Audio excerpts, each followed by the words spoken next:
If you've ever checked your phone's weather app, you might have noticed one or two different values called the dew point or the relative humidity. Now, the two are similar, but not exactly the same. When we're talking about the dew point, that's measured in degrees. That's more of an absolute measure of moisture. Now, the dew point correlates in the way that higher dew point means higher moisture levels. It feels more humid outside. And one thing to remember is that the dew point can never be higher than the actual air temperature.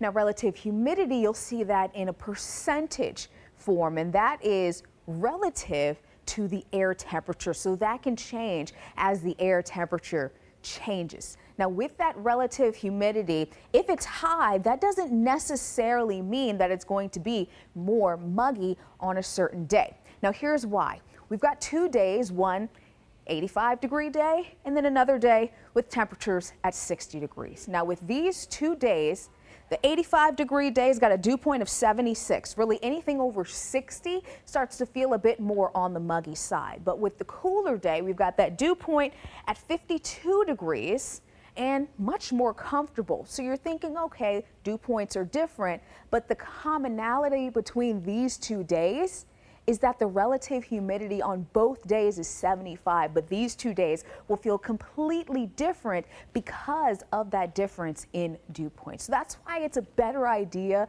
if you want to gauge the mugginess of a day, to look at the dew point versus the relative humidity, because relative humidities can be the same on 2 given days in the summer and winter, but those 2 days will feel completely different.